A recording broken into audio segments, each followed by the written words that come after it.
Hallelujah. Tourne avec moi sans plus tarder dans le livre de Matthieu, dans les évangiles. Donc, les évangiles, ce sont 4 livres qui nous racontent l'histoire de Jésus qui est venu sur terre, qui est mort, qui est ressuscité, qui a donné sa vie pour nous. Et mon plus cher, mon plus cher désir ce matin, je suis en train de préparer une série qui viendra au courant de l'automne sur les premiers chrétiens, la première Église. Et lorsque je les étudie, je suis profondément touché par le Saint-Esprit de voir à quel point les pasteurs, il y a 2000 ans, ne tapaient pas sur les chrétiens, ils les encourageaient. Amen. Et mon humble, très, très simple désir ce matin, le plus cher, jamais, ici on veut faire du spectacle ou un show, on veut juste vous encourager dans la foi. Amen. Et vous avez déjà assez de problèmes comme ça. Vous avez déjà assez de combats. Dès que vous sortez d'ici, c'est l'adversité, c'est l'opposition, partout autour de nous. De plus en plus, cette génération est contre l'Évangile. Je pense que de plus en plus, les chrétiens doivent se souder ensemble. Amen. Et notre désir est vraiment de vous accompagner, de vous encourager par la puissance du Saint-Esprit ce matin, afin que vous puissiez à votre tour briller pour lui. Hallelujah. Dans Romains, Paul dit que nous sommes plus que vainqueurs. Et j'ai débuté, nous sommes au 4e message, je crois, ce matin, intitulé 3e ou 4e message, j'ai perdu le compte, ça va bien, sur les tentations de Jésus au désert. Donc, le titre de cette série, c'est « Vaincre toute tentation ». Je ne peux pas refaire les premiers messages, mais nous avons vu ensemble que Jésus est non seulement notre sauveur à la croix, mais il est venu vivre la vie d'un homme. Et Jésus est notre modèle de sa naissance à sa résurrection. Il est notre modèle. De toute façon, nous allons aussi ressusciter un jour. Et il est, j'ai même dit mardi, si vous n'êtes pas d'accord, venez me voir après, je vais vous expliquer à quel point vous avez tort. Mais Jésus est le premier chrétien, en fait. Il est le premier chrétien, il est le premier ressuscité, le premier. Il est notre modèle et nous marchons à sa suite. Dieu a fait en son Fils un modèle à suivre. Et comme Jésus a été conduit par Satan, par le Saint-Esprit au désert, mais on va le voir aussi ce matin, par Satan lui-même dans la tentation, chaque enfant de Dieu va être tenté. Alors, on va regarder ensemble Matthieu, le 4e chapitre. On a vu déjà la première tentation, on arrive à la deuxième tentation. On va lire un seul verset ce matin, Matthieu, chapitre 4, et le verset 5. « Le diable le transporta alors dans la ville sainte et le plaça sur le pinacle ou le sommet du temple. » Et nous allons voir ensemble quelques vérités, je pense, j'en ai 7. Je ne pense pas qu'on pourra tous les voir ce matin, mais j'aimerais vous en montrer quelques-unes. Tout d'abord, forcément, Dieu permet la tentation. Que vous soyez croyant ou incroyant, athée ou chrétien, nouveau dans la foi ou que vous marchez avec Dieu depuis très, très, très longtemps, que vous soyez arrivé à Jésus avec des casseroles, des problèmes, des addictions passives que vous traînez avec des remords, des regrets de votre passé, ou que vous soyez né saint, pur et presque parfait, peut-être même sur la tribune ici, vous avez grandi, vous êtes une 4e génération de chrétiens, vous allez être tentés. Nous sommes tous tentés. Et la première chose que nous voulons voir ensemble ce matin, c'est qu'il faut défaire certains mythes. Dieu permet la tentation. Forcément, Dieu permet la tentation. Il a permis avec Job, il a laissé arriver à Joseph. Vous connaissez l'histoire de Joseph dans la Genèse, qui était un jeune homme qui voulait se garder pour Dieu, qui voulait vivre pour Dieu, qui avait un très, très bel appel sur sa vie. Dieu permit que la femme de Potiphar le harcèle à tous les jours. Elle lui dit « couche avec moi ». C'est quand même assez impressionnant que Dieu, dans son ciel, Dieu, dans sa souveraineté, a laissé cette femme venir voir ce jeune homme et lui dire « couche avec moi », avec une pression sociale aussi sur lui, même une pression, ça lui a coûté très, très cher de dire non. On l'a vu ensemble, elle le saisit au bout du rouleau, elle le saisit, elle dit « couche avec moi », et puis elle n'a pas fini de le dire, il n'est plus dans le vêtement, il est déjà parti, il s'est enfui. Dieu a permis qu'il soit tenté. David a été tenté à plusieurs reprises. Daniel a été tenté, ils ont été éprouvés, ils ont été tentés. Et Matthieu 4 dit, le Saint-Esprit le conduisit au désert pour être tenté. Mais là, ce que je veux vous démontrer ce matin, quelque chose une vérité que le Seigneur veut nous apprendre à vous et à moi, tous ensemble, on est tous sur le banc des élèves ce matin. C'est assez percutant de voir qu'alors que Jésus est au désert, ça fait 40 jours, il eut faim, il lui dit « change la pierre en pain », tout ça. Et Jésus lui répond, et puis après, il est écrit littéralement ceci, « le diable le transporta. Avez-vous déjà réfléchi à ça? Comment est-ce possible? Je vois déjà des réactions. Moi, j'ai pas envie que combien ont envie que le diable vous transporte cet après-midi? Impressionnant, hein? On aime mieux Philippe. Philippe transporté par le Saint-Esprit, tu vois? Mais transporté par le diable. Le diable le transporta. Jésus est dans le désert, il est tenté, il est là. Et Dieu laisse Satan prendre le Fils de Dieu, le prendre. Il va le faire voyager. Est-ce qu'il a volé dans les airs? La Bible ne dit rien. Est-ce qu'ils ont marché ensemble? J'espère que ça s'est passé le plus vite possible. Ça ne devait pas être très agréable de marcher avec le diable. Mais ils ont fait un voyage d'à peu près entre 30 et 40 kilomètres ensemble. Et le diable a pu, à un moment donné, saisir le Fils de Dieu et l'amener. Là, je vous vois déjà réfléchir. Franchement, pasteur, je n'ai pas envie d'écouter ce message. Je n'ai pas envie que ça m'arrive. Ce n'est pas possible. Si Dieu l'a fait à Satan, il va le faire à moi. Et tout. Vous inquiétez pas. On va aller jusqu'au bout. Ne vous inquiétez pas. Il y a des très, très bonnes nouvelles qui arrivent. Il l'amène jusqu'au pinacle. Il le pose sur le sommet du temple à Jérusalem. Donc, il faut accepter, en tant que chrétien, que parfois, dans nos vies, dans notre marche avec Dieu, ce n'est pas parce que tu es dans le péché que tu es tenté. Ce n'est pas parce que, même si tu marches avec Dieu, même s'il n'y a pas de compromis, le Seigneur va permettre parfois des circonstances dans ta vie où tu vas littéralement te demander, mais où est Dieu? J'ai l'impression que c'est le diable qui a pris le contrôle des circonstances autour de moi, de mon couple, de mes finances, de ma vie, de ma santé, de ma famille, de mes enfants, de mon service, de mon travail, de tout. Mais qu'est-ce qui se passe? Tout est en train de partir en vrille. Mais j'aimerais te rassurer ce matin. La deuxième vérité. Nous ne sommes ni abandonnés au tentateur, ni à nous-mêmes dans les pires moments de tentation. Remarquez bien ceci. Ne pensez-vous pas que le diable rêvait de le pousser en bas? De toute façon, quand son moment est arrivé pour le crucifier, il n'a pas manqué sa chance. Hein? Ne pensez-vous pas que le diable, lorsqu'il vit qu'il pouvait toucher le Fils de l'homme, le Fils de Dieu, l'amener du désert jusqu'au temple, le placer lui-même sur le sommet du temple, mais qu'est-ce qu'il devait brûler de le pousser en bas juste d'en finir avec lui? Mais j'ai une bonne nouvelle pour vous ce matin. Il n'a pas pu le faire. Pensez lorsque Jésus était dans la synagogue et que les gens n'ont pas accepté son message et qu'ils l'ont poussé jusqu'au bord d'une falaise. Et la Bible dit, Jésus passait à travers eux, tranquillement, sans combat, sans rien. Il est écrit parce que ce n'était pas son art. J'aimerais vous dire ceci ce matin. Dans les pires moments de tentation, d'épreuve de nos vies, nous ne sommes ni abandonnés au tentateur, ni à nous-mêmes. Tout est calculé, tout est mesuré avec une minutie divine, céleste, parfaite, d'une précision. Tu peux l'amener sur le toit du temple, mais c'est terminé. Tu ne le touches plus. Et Dieu, dans son autorité souveraine sur tout l'univers, il n'y a même pas besoin de se prendre la tête avec le diable. Il lui dit, t'arrêtes là. Et il arrête. Si tu as donné ta vie à Dieu, si ta vie est en règle avec Dieu, il y a des conditions. Le Fils de Dieu était parfaitement consacré à son Père. On l'a vu ensemble, on ne refera pas les anciens messages. Il dit, je ne fais pas ce que je veux, je fais ce que le Père me dit. Donc, le Fils était parfaitement consacré au Père. Lorsqu'il a été tenté, tout était calculé. Et Jésus est un modèle de parfois, dans nos vies, l'ennemi va avoir des fenêtres pour te tenter, pour t'éprouver, mais ne crains pas. Fais confiance à Dieu. Tout est calculé, tout est minuté, même le temps est compté, l'épreuve va s'arrêter à un moment donné parce que Dieu est souverain. Maintenant, si tu as des compromis, si tu joues avec des choses qui sont destructrices pour ta vie personnelle, si tu vas mettre ton pied à des endroits qui attristent le Saint-Esprit, là, c'est complètement autre chose. Si tu ne crois pas en Dieu, là, tu es livré à toi-même. Parce que Dieu respecte l'homme. Voyez-vous, il y a une limite au royaume de Dieu. Et tu peux à un moment donné sortir et dire, mais moi j'ai envie d'aller vivre ma vie, moi j'ai envie de moi-même décider ce qui est bien, ce qui est mal. Et tu commences à mettre ton pied. Et pour Dieu, il n'y a pas, pour le Seigneur, peut-être pour toi, il y a un pied dans l'église, un pied un peu à côté, mais pour le Seigneur, il n'y a pas un pied à côté, un pied dedans. Pour le Seigneur, dès que tu mets un pied dehors, tu es dehors. Et là, tu es livré à toi-même.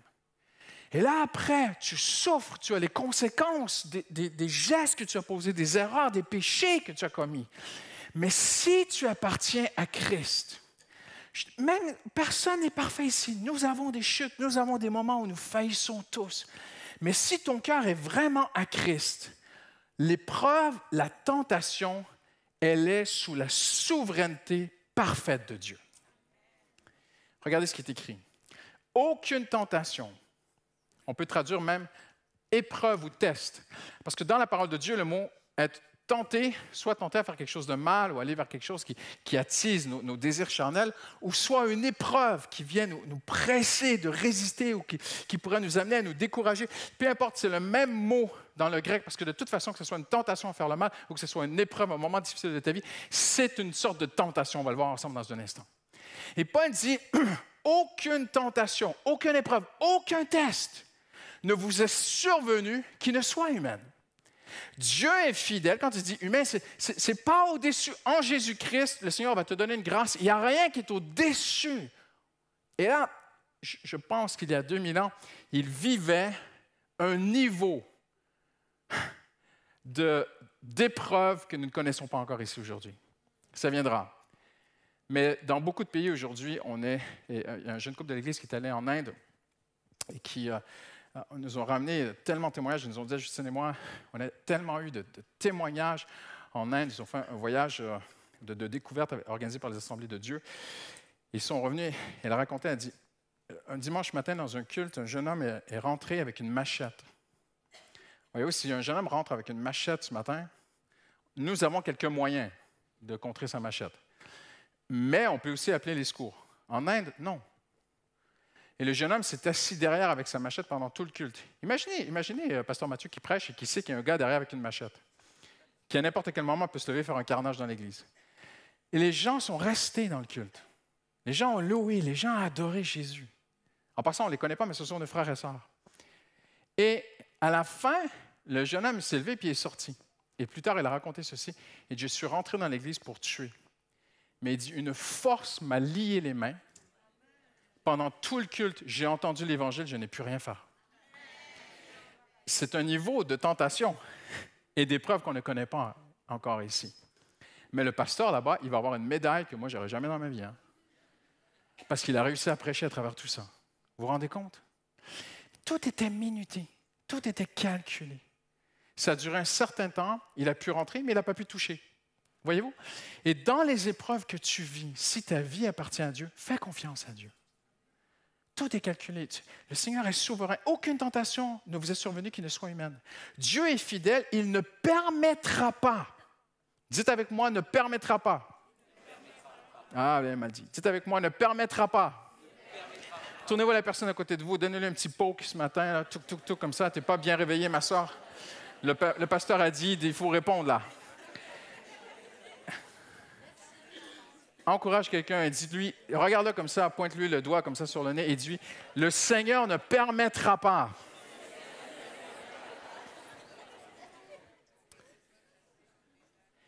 Que vous soyez tentés au-delà de vos forces. Il n'est pas question des forces humaines ici, mais de la force du Saint-Esprit. Avec la tentation, il préparera aussi le moyen d'en sortir. Hallelujah. Ah, c'est merveilleux, pasteur. Ça veut dire que je peux aller dans la boîte de nuit et Dieu a prévu le moyen d'en sortir. Non. On précisera les choses bientôt. Il préparera le moyen d'en sortir afin que vous puissiez la supporter. Tout est calculé. Les intentions bienveillantes de Dieu. Dites avec moi, bienveillantes. Non, mais pasteur, si tu savais à quel point c'est difficile ce que je suis en train de traverser, si tu savais à quel point je suis tenté jusque dans mes ongles de chuter. Non, c'est pas possible qu'il y ait du bon là-dedans. Eh bien, moi, je ne crois pas à ce que tu dis. Je crois à la parole de Dieu. Les intentions bienveillantes de Dieu sont à l'origine de tout ce qui vous arrive. C'est bien écrit, hein? Wow! Vous pouvez être certain que le Seigneur sait délivrer de l'épreuve, la tentation, ceux qui lui sont attachés. 2 Pierre. Et regardez à la fin. Ah, mais c'est un verset que j'aime énormément, parce qu'à la base, c'est pour un pasteur. Quand il dit « écrit à l'ange de l'Église de Philadelphie », en fait, c'est le pasteur, l'ange. Je ne sais pas que je suis un ange, mais dans le grec, c'est simplement un messager, celui qui amène les messages, celui qui délivre les messages du Seigneur à l'Église. Donc, à la base, oui, bien sûr, c'est pour tous les chrétiens, oui, bien sûr, c'est pour l'Église, mais à la base, c'était pour le pasteur. Et le Seigneur lui dit « Je te garderai à l'heure de l'épreuve, la tentation qui doit venir sur le monde entier pour éprouver tous les habitants de la terre. » Et dans l'Empire romain, il y a eu une période extrêmement sombre, mais ces temps vont venir, vous le voyez, nous avançons à grande vitesse vers la fin des temps. Le monde, on a même prophétisé qu'on est proche de la fin, c'est même plus prophétiser, c'est juste d'analyser les choses. Les analystes, des experts qui ne sont même pas chrétiens, même pas croyants, se disent, nous partons vraiment vers une 3e guerre mondiale. Ça va arriver à un moment donné, ça va péter. Et Dieu parle, il dit, il va venir sur le monde entier un temps pour éprouver, mettre à l'épreuve, tester, tenter tous les habitants de la terre. Mais toi, mon enfant, impressionnant. Ça veut dire qu'on ne passe pas à côté de l'épreuve, mais Dieu nous garde dans l'épreuve. Amen. Vous vous souvenez, les chrétiens, Shadrach, Meshach, Abednego dans le feu? Hein, ils ne sentaient même pas la fumée, hein? Mais ils sont passés dans le feu. Je te garderai à l'heure de l'épreuve. Donc, nous ne sommes ni abandonnés aux tentateurs, ni à nous-mêmes dans l'épreuve. Le Seigneur est là. 3e vérité ce matin. La tentation est bénéfique. La tentation est bénéfique. C'est ce qu'on vient de lire ensemble. Les intentions bienveillantes de Dieu sont à l'origine de tout ce qui nous arrive. Dieu veut ton bien ce matin. Quand ça dit « tout concourt au bien de ceux qui aiment Dieu », les chrétiens qui connaissent ce verset de longue date, c'est un grand classique du christianisme, « tout concourt au bien de ceux qui aiment Dieu », en fait, concourt au bien, concourt, en grec, c'est synergie. Synergio. Ça veut dire, on peut le traduire littéralement comme ceci, je l'ai mis à l'écran, tout est synergie, tout est en synergie. Qu'est-ce que ça veut dire une synergie? Ça veut dire un mélange d'énergie, un mélange de force. Toutes les forces se mettent ensemble. On va dire en physique, la force d'attraction et l'autre force et telle autre loi de l'univers. Et toutes ces forces ensemble créent et font que l'univers est dans un équilibre, le système solaire est dans un équilibre parfait. Tout est en synergie entre toutes les planètes et toutes les astéroïdes. J'y connais rien ce matin, mais ayez compassion de moi, j'essaie d'expliquer du mieux que je peux. Mais tout est en synergie dans l'univers. Et là, Paul dit, pour nous, pas pour ceux qui sont dehors, pour nous qui sommes dedans, en Christ, tout est en synergie. Donc, demain matin, quand ton chef va arriver avec une pile de dossiers sur ton bureau et tu vas sentir une mauvaise énergie qui arrive de lui, t'inquiète pas. Et quand les New Age, les spirites, les ci, les ça parlent des énergies et de... Nous, en Jésus-Christ, il n'y a pas de problème. Il n'y a aucun problème avec les bonnes et les mauvaises énergies. Parce que tout est en synergie. Voyez-vous? Toute la force du diable, toute sa puissance qui prend Jésus et qui l'amène sur le toit du temple, le Seigneur regarde cela et dit c'est en synergie. Tout va concourir au bien. C'est extraordinaire. La colère de quelqu'un envers toi, peu importe ce que tu vis, peu importe toutes les forces du diable, du monde, tout ce qui peut venir contre un enfant de Dieu, les mauvaises nouvelles que tu entends du médecin, le mauvais rapport, le ceci, le cela, le Seigneur dit, tout est en synergie. Fais-moi confiance. Il y a un temps, ça commence, ça finit, il peut aller jusque-là, il ne peut pas aller plus loin. Il peut l'amener au bord du précipice. Tu vois, si je pouvais juste le pousser en bas, il n'y aurait plus de fils de Dieu. Et le Père dit, non, tu le mets là, mais tu ne vas pas plus loin. Tout est calculé, tout est maîtrisé, tout est cadré, et tout travaille ensemble. Il y a un dicton qui dit, le diable fait toujours une œuvre qui le trompe. N'est-ce pas vrai? Et pour le Seigneur, il faut comprendre ceci ce matin, la tentation est bénéfique. Tout est en synergie, tout travaille, tout s'imbrique ensemble pour le bien de ceux qui aiment Dieu. Les Occidentaux ont un rapport très négatif à la souffrance et à l'épreuve. Dans d'autres cultures, même en Asie, La souffrance, ça fait même partie de la religion, des croyances, et même de la culture, et même du quotidien. Mais nous, les Occidentaux, on n'aime pas trop ça, entendre parler de ça. Voyez-vous? Tu vas être tenté, tu vas avoir des épreuves. Ah non, non, non, je vais aller à l'église là-bas, ils disent l'inverse. Voyez-vous? Mais l'important, ce n'est pas ce que l'Église va dire, c'est ce que la Bible dit. Et la Bible dit qu'on va passer par des moments difficiles. Mais tout va travailler ensemble. Vous êtes avec moi ce matin? Quel encouragement! Être tenté n'est pas un signe que tu es méchant, que tu es charnel, que tu as encore des addictions, que tu as encore des problèmes, que tu manques de maturité spirituelle, qu'on pourrait atteindre une sorte de karma évangélique, de niveau spirituel où on plane au-dessus des nuages avec Christ. Les tentations sont en bas et nous, on plane et tu es dans le métro, mais tu n'es pas là. Tu as ta louange et puis tu vas au boulot et puis, waouh, tu planes. On appelle ça de la drogue. Okay? Ce n'est pas ça le christianisme. Le christianisme, c'est qu'on passe dans la vallée de l'ombre de la mort comme David. On passe par des moments où on dit, mais Seigneur, mais qu'est-ce qui m'arrive? Regardez, tous les hommes de Dieu de la Bible se sont posés des questions. Mais qu'est-ce qui m'arrive? Paul parle, non, mais le grand apôtre Paul, je suis en train de faire une série sur lui, mais c'était vraiment un bonhomme, hein, je le dis en langage de jeune. C'était quelqu'un, l'apôtre Paul. Mais il va parler de ses angoisses. Non, pas Paul, c'est pas possible. Non, non, je bouche mes oreilles parce que je ne veux pas entendre ça. Paul n'a pas d'angoisse.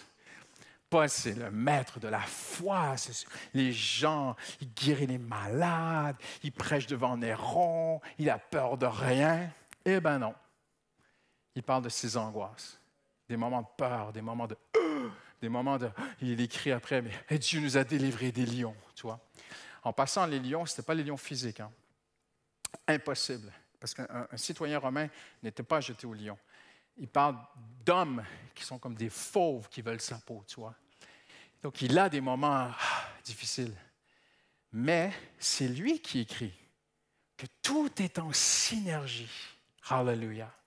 Donc, ce n'est pas une question de niveau spirituel.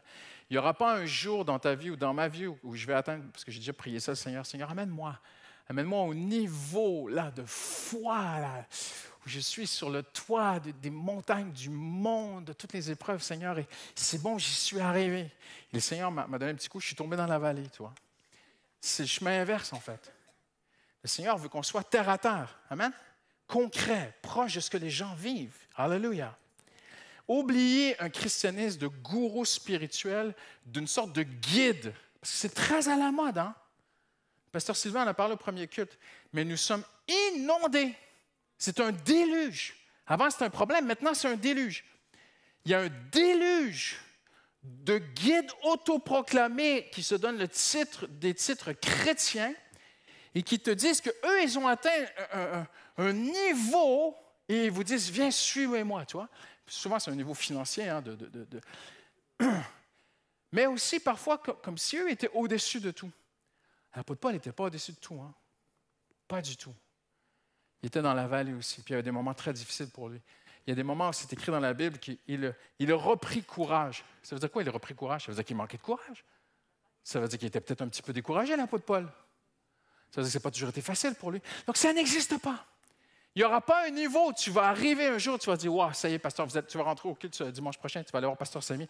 Hey, j'y suis arrivé, je ne suis pas d'accord avec pasteur Christian, je suis arrivé. Vraiment, c'est bon, je plane en Jésus. Plane, ça veut dire plane, ça veut dire avion, c'est soar the sky, wow, pasteur Samy. Et puis moi, laissez-moi le micro, j'ai expliqué aux chrétiens comment on peut y arriver. Ça n'arrivera jamais. Ça n'arrivera jamais. Ce niveau n'existe pas. On passe tous par la tentation. On passe tous par les épreuves. Mais c'est bénéfique. Être tenté signifie littéralement essayer quelqu'un, essayer quelque chose. Quand Satan prit Jésus et l'amena sur le pinacle du temple, pour le tenter, c'est pour le tester, pour l'essayer. En fait, littéralement, je le dis en jargon populaire d'aujourd'hui, c'est pour voir ce qu'il y a dans le ventre. Qu'est-ce qu'il y a dans le ventre, celui-là? Et c'est le mot qui est utilisé pour mettre à l'épreuve, mais de façon positive. Bien sûr que l'ennemi n'a pas comme objectif de te mettre à l'épreuve pour prouver que tu es bon. Il est un lion rugissant cherchant qui dévore et on est d'accord. Mais ce n'est pas lui qui contrôle l'épreuve, c'est Dieu. Mais Dieu a un but. c'est d'amener ses enfants dans une épreuve qui est positive. Imaginez le 100 mètres final du 100 mètres des Olympiques. Stade de France, les artifices appellent de partout, les gars ils sortent, et ils ont le torse bombé, leur ego est plus gros que le ciel, ils se croient qu'ils sont les meilleurs au monde et qui sera l'homme le plus vite, et ça saute de partout, ils sont shootés à je ne sais pas quoi, les muscles par-dessus des muscles, et puis ils sont là, puis, et tout à coup, tu imagines, un coureur rentre comme ça. Et maintenant, sur les starting blocks pour la France, Mathieu Blairy. Et les coureurs se placent. C'est dur, hein? Ah, je suis vraiment à l'épreuve, là. Non. Non. Pour le Seigneur, l'épreuve, elle est positive. Quand on parle d'une épreuve, on parle d'une épreuve sportive. Vous êtes d'accord avec moi? Donc, le but de l'épreuve sportive n'est pas de détruire quelqu'un. Le but de l'épreuve sportive, c'est de lui donner une médaille à la fin. Dans nos épreuves, dans nos tentations, le but de Dieu, c'est de faire quelque chose de très, très précis que je vais vous montrer dans un instant. C'est comme les jeunes qui passent le bac. C'est impressionnant, le bac, hein? Je remercie Dieu de ne pas avoir passé le bac en France, moi. Parce que vous passez aux infos quand vous passez le bac. Les infos TF1, machin, la veille, demain, c'est le bac, juste pour rajouter un petit peu de stress. Et les pauvres jeunes, on leur demande de savoir tout sur tout. Bon, ça, c'est autre chose. Et ils s'assoient dans une salle et ils passent le bac. Mais le but du bac, ce n'est pas de les détruire. Le but du bac, c'est de voir ce qu'ils ont dans le ventre, ce qu'ils ont appris à l'école. Le but d'une épreuve sportive, c'est de voir, est-ce que tu es le plus fort? Est-ce que tu es le plus rapide? Est-ce que tu peux y arriver? C'est ça le but d'une épreuve. Et le but de la tentation du chrétien, Dieu a un but très précis. Pensez dans le monde du travail. La majorité d'entre vous, lorsque vous avez eu un travail en France, vous n'avez pas eu le CDI tout de suite. Moi, quand je suis arrivé en France, je voyais des gens danser parce qu'ils avaient signé un CDI. Je me disais, mais pourquoi? Parce que ce n'est pas comme ça en Amérique. Hein. J'ai l'impression que quand tu as signé un CDI, tu es arrivé au ciel. C'est bon. Et donc, les patrons, souvent, se protègent, parce qu'une fois que tu as le CDI, c'est compliqué de mettre quelqu'un dehors. Donc, il faut une période de CDD. Et c'est quoi une période de CDD? C'est une période d'essai, en fait. C'est un contrat à durée déterminée. C'est ça? Et souvent, tu as fait tes 3 mois et l'entreprise te dit, tu vas en faire 3 autres. Tu n'as pas encore le CDI. Mais le but, c'est que le patron veut voir quelque chose. Qu'est-ce qu'elle a dans le ventre? Comment est-ce qu'elle va bosser pour nous? Et quand c'est prouvé, tu as ton CDI. C'est la même chose avec Dieu. Ah, pasteur Christian, je ne suis pas d'accord, tout est gratuit, tout est payé à la croix en Jésus-Christ. Oui, ça, il n'y a pas de problème. Mais il y a quelque chose que Dieu cherche et je vais vous montrer en terminant ce matin. Je vais terminer avec ceci. La tentation, elle est bénéfique. La tentation ne transforme personne. Notez ceci. Venez débattre, il n'y a pas de problème. La tentation ne change personne. L'épreuve ne te changera jamais. L'épreuve ne change pas. L'épreuve révèle ce qu'on a à l'intérieur. Celui qui change, c'est le Saint-Esprit. La tentation ne change personne. Tu ne deviens pas... Moi, j'ai vu des pasteurs enseigner ça. C'est une erreur doctrinale. Malheureusement, ils n'ont pas compris comment Dieu fonctionne. Mais Dieu ne change. Dieu change les gens. Il peut les changer dans l'épreuve. Mais l'épreuve ne change personne. La preuve, c'est que les gens qui vivent des tentations sans Jésus, souvent, ils ne sont pas changés. Pas souvent, tout le temps, ils ne sont pas changés. En fait, soit ils deviennent de plus en plus orgueilleux et fiers, parce qu'ils ont réussi, ils ont réussi, ils ont réussi. Ouais, moi, j'ai vécu tellement de choses difficiles dans la vie. Et en fait, ils deviennent de plus en plus durs et égoïstes et orgueilleux et condescendants vers les autres. Et ce n'est pas ça le but de Dieu. Regardez ce que la parole de Dieu nous dit. Je t'ai affiné au creuset. Qui a affiné le creuset? Non, Dieu. Je t'ai affiné au creuset. Ce n'est pas le creuset qui t'a affiné, c'est moi, Dieu, qui t'ai affiné au creuset. Qu'est-ce que ça veut dire, ça? Ça veut dire qu'à l'époque, on prenait des métaux, entre autres l'or, mais pas que l'or, on prenait des métaux, et on mettait l'or dans une sorte de grande marmite, comme une cuve, et on mettait le feu en dessous, et l'or fondait. Ça, c'était à l'ancienne. C'est encore comme ça aujourd'hui, de toute façon. On fond les métaux, Et quand le métal était fondu et qu'il devenait liquide, en fait, il fallait faire très attention. Je me souviens d'un frère qui travaillait là-dedans qui m'avait expliqué, pasteur, il faut faire très attention. Tout est mesuré, tout est calculé. Il ne faut pas que ce soit trop longtemps, il ne faut pas que ce soit trop chaud. Tout est parfaitement calculé. Et le Seigneur calcule parfaitement ce que tu es en train de traverser. Il a calculé la température du feu. Il a calculé combien de temps tu vas être dans la marmite. Mais le Seigneur a un but très, très, très positif. Et là, le métal fond, l'or fond. Et regardez ce qui se passe. Les scories, les petits cailloux, les gros cailloux vont au fond et les petites scories, les petites poussières remontent à la surface.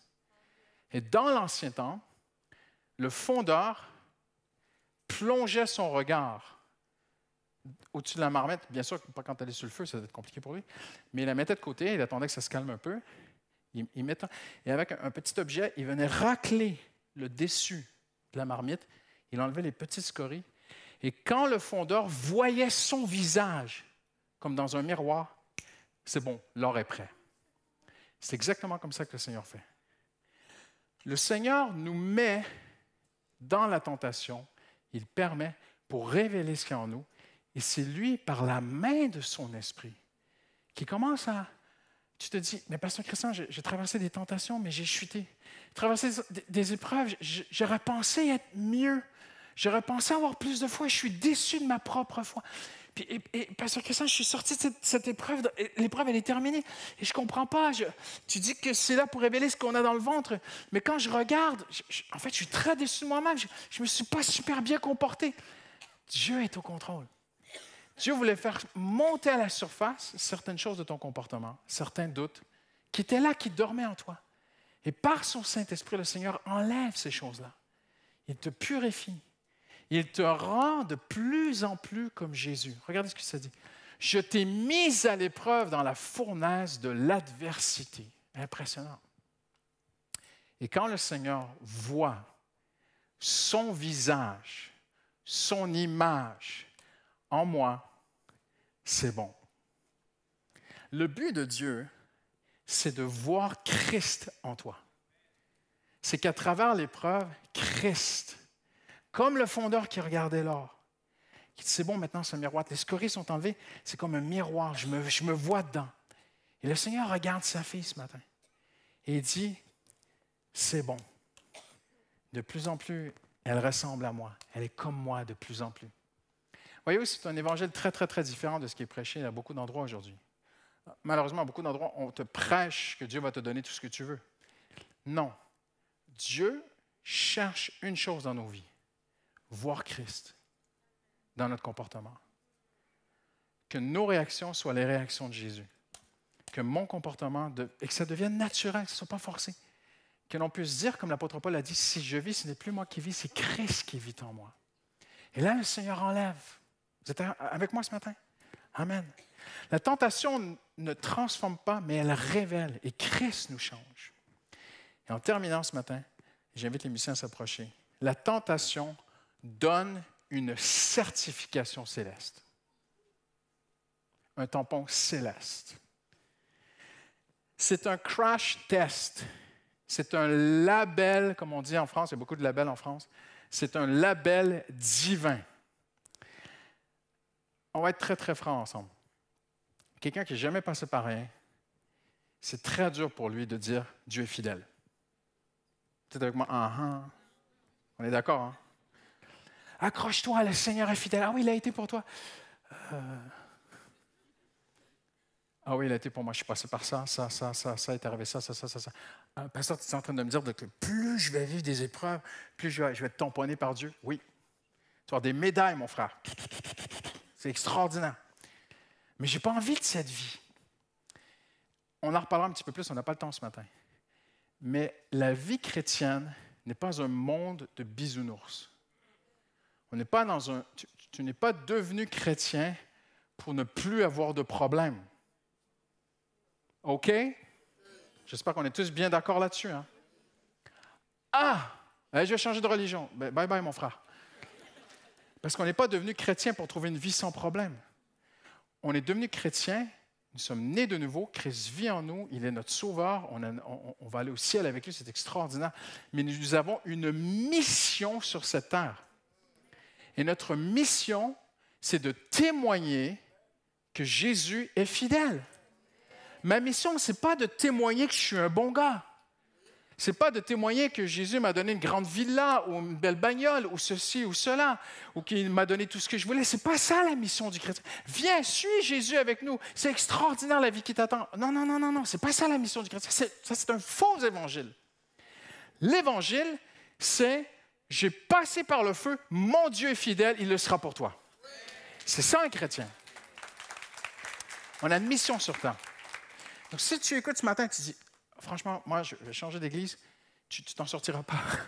Parce que si tu es un vrai enfant de Dieu, le Seigneur t'aime et tu vas traverser des épreuves. Mais il n'y a rien qui est au-dessus de nos forces. Et tout est mesuré, calculé, timé, tout est parfait. Et le Seigneur sait qu'on ne peut pas passer nos vies dans l'épreuve, ce n'est pas possible. Il y a des temps de répit, il y a des temps... Le soldat, il ne passe pas sa vie sur le front. Il y a des temps de repos, il y a des temps de joie, il y a des bonheurs extraordinaires en Jésus-Christ. Mais le Seigneur veut que toi et moi, nous ayons un label divin sur nos vies. C'est quoi le label? C'est de dire, mon Dieu est fidèle. Il a été là pour moi. Oui, mais toi, qu'est-ce que tu as fait? Comment tu t'en es sorti? Ah non, je ne me suis pas sorti du tout. Hein. S'il n'était pas là, je suis mort. Hein. J'étais mort s'il n'était pas là. Mais tu as fait quoi? Ah, j'ai fait confiance. J'ai mis ma foi en lui. J'ai gardé sa main dans ma main. Et j'ai dit, Seigneur, je te fais confiance à la vie et à la mort. Je suis resté près de Jésus. C'est lui qui a fait le reste. Que fait Jésus dans la tentation? Mais il fait presque rien. Le diable prit, l'amena sur le pinacle du temple. Tu vois Jésus se battre avec le diable. Tu vois Jésus le pousser en bas. Espèce de bang, bang. Non. On ira plus loin bientôt. Bien sûr, il lui répond. Bien sûr, il prend autorité sur lui. Mais c'est extraordinaire.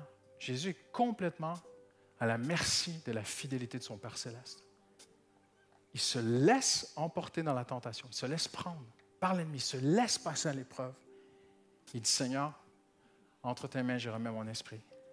Tout t'appartient, Seigneur. C'est toi, Seigneur Jésus. Tout est à toi, Seigneur. Je termine avec ce très beau témoignage. Nous allons prier ensemble. Une jeune femme que j'ai connue quand j'étais pasteur au Canada, pasteur de jeunes, elle s'appelait Sandrine. Sandrine était journaliste pour un groupe très important et elle était africaine, une jeune femme de Dieu qui aimait beaucoup le Seigneur.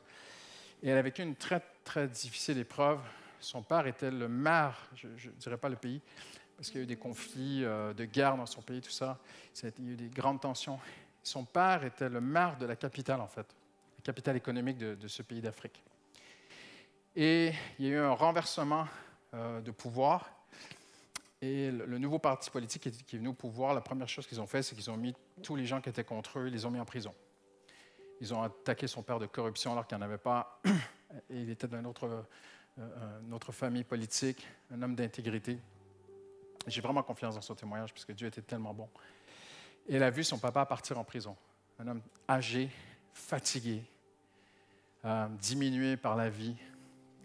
Et c'était très, très dur pour elle. Et plusieurs fois, à plusieurs reprises, sa famille ont fait des recours en justice avec des avocats. Ils ont mis beaucoup d'argent.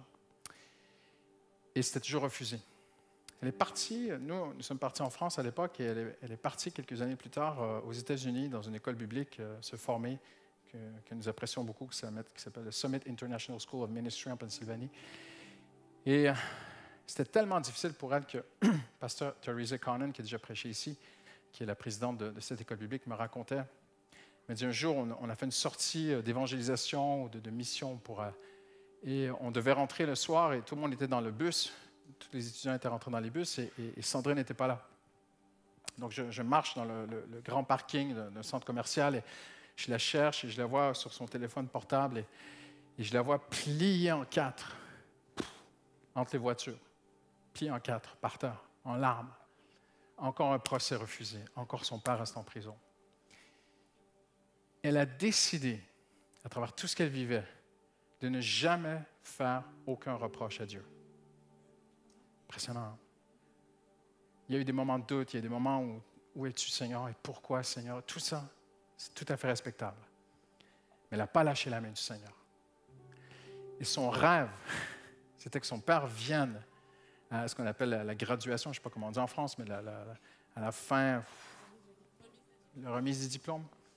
Et puis, vous savez, aux États-Unis, c'est une grande cérémonie, il y a des tas, il y a des petits chapeaux avec un petit guili-guili qui pendouillent, et puis ils entrent, il y a de la musique, c'est une grande procession aux États-Unis.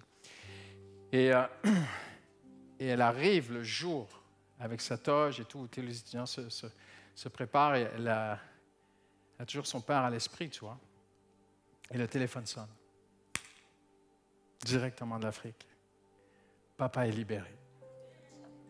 Ils ont libéré papa. Et ça a été une joie, une délivrance pour elle. Elle est venue quelques fois sur Paris nous rencontrer, nous revoir, Justine et moi. Une jeune femme de Dieu extraordinaire. Aujourd'hui, elle travaille avec son père, elle travaille avec sa famille. Ils aident la communauté là-bas, ils font un travail extraordinaire. Mais c'est impressionnant de voir qu'il y a un début et il y a une fin. Tout est contrôlé. Tout est calculé, tout est mesuré, tout est jaugé, pas au-dessus. Tout est parfait parce que tu es un enfant de Dieu. Amen. On va baisser la tête ensemble, on va prier en terminant. Seigneur, merci pour ta présence ce matin. Merci pour ta fidélité ce matin, Seigneur. Hallelujah. Seigneur, je prie pour quelqu'un qui est ici, qui est tenté de lâcher la main de Dieu, tenté d'abandonner, tenté de se laisser glisser.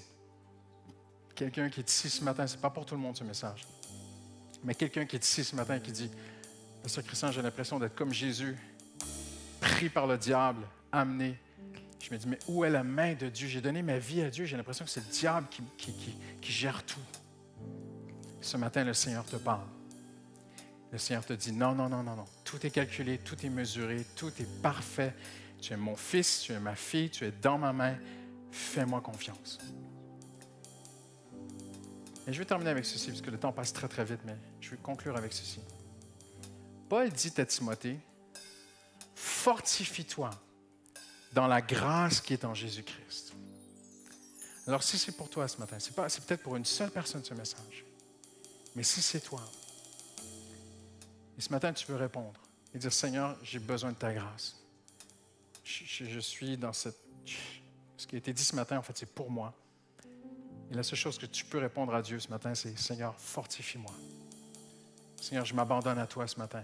Fortifie-moi. J'aimerais que tu te lèves là où tu es. Les autres restent assis. C'est peut-être pour une seule personne, mais tu te lèves ce matin, maintenant. Tu dis, je traverse ce moment. J'ai besoin d'une grâce de Dieu spéciale. Tu te lèves devant le Seigneur, pas devant les hommes. Tu te lèves devant le trône de Dieu. Tu te lèves devant les anges, devant le Fils de Dieu assis à la droite du Père ce matin. Et c'est à lui que tu réponds. Pas à des hommes ce matin, pas à une église, pas aux gens autour de toi. Hallelujah. Je t'invite maintenant, lève tes mains vers le Seigneur, qui est dans les cieux.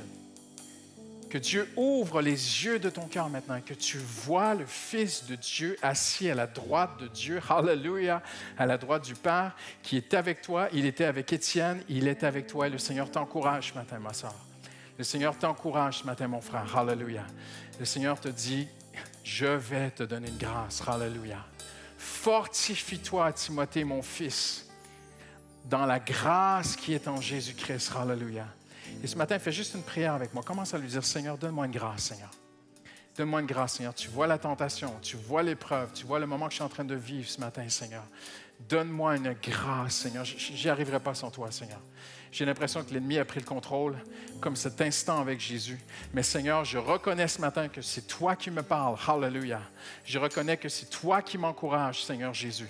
Je reconnais, Seigneur, qu'il y a un début, il y a une fin, il y a une mesure. Tout est contrôlé, tout est précis, tout est calculé.